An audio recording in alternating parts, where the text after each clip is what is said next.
మనుషులు మీ సత్క్రియలను చూసి పరలోకమందున్న మీ తండ్రిని మహిమపరుస్తారంటే, దేవునికి మహిమ తగిన రీతిగా మనం చెల్లించాలంటే వాక్యం అంటుంది మన సత్క్రియల ద్వారా దేవునికి మహిమ వస్తుందంట. గట్టిగా చప్పట్లు కొడుతూ ఆయన పరిశుద్ధ నామమును మనం స్తుతిద్దాం.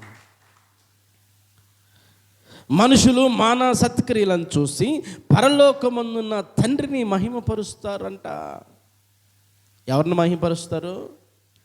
చెప్పండి. మన తండ్రిని మహిమపరుస్తారు. ఎట్లా? ఏం చూసి మహిమపరుస్తారంట?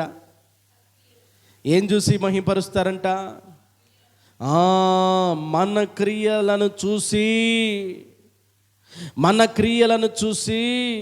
గమనించండి, మనం పనికి వెళతాం, ఆ పనిలో కూడా గమనించండి, నీ దేవుడు కనబడాలి ప్రజలకు. దేవునికి స్తోత్రం. నువ్వు ప్రయాణం చేస్తావు, ఆ ప్రయాణంలో కూడా నీ సత్క్రియలు కనబడాలి. అప్పుడు నీ దేవుడు మహిమపరచబడతాడు. నువ్వు ఫంక్షన్కి వెళ్ళావు, ఆ ఫంక్షన్లో మనుషులు నిన్ను గమనిస్తుంటారు, ఆ ఫంక్షన్లో కూడా దేవునికి మహిమ రావాలా. ఓ ప్రయాణం చేసావు, ఆ ప్రయాణంలో నిన్ను గమనిస్తుంటారు, ఆ ప్రయాణంలో కూడా దేవునికి మహిమ రావాలా.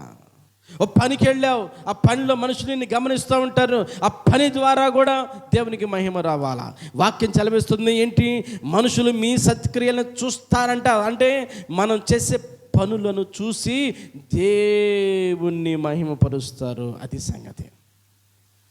దేవుణ్ణి ఏం చేస్తారంట? చెప్పాలి. మహిమపరుస్తారు అని వాక్యం జలవిస్తుంది. మనలను చూసి, మన సత్క్రియలను చూసి. మనలను చూసి అంటే మనం కట్టుకున్న, చూడండి, ఆ కట్టు బొట్టును బట్టి కాదు, మనం వేసుకున్న ఆభరణాలను బట్టి కాదు, మన సత్క్రియలను చూసి దేవునికి మహిమ వస్తుంది. హల్లెలూయా. చెప్పండి. ఏం చూసి వస్తుందంట? సత్క్రియలను చూసి దేవునికి ఏం కలుగుతుందంట? మహిమ కలుగుతుంది. దేవునికి మహిమ కలుగుతుంది. దేవునికి స్తోత్రం.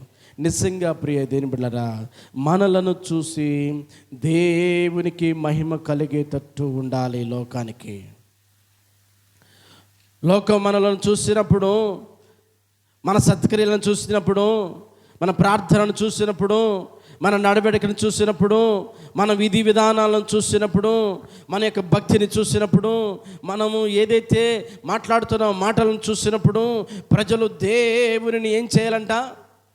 మహిమపరచాలి.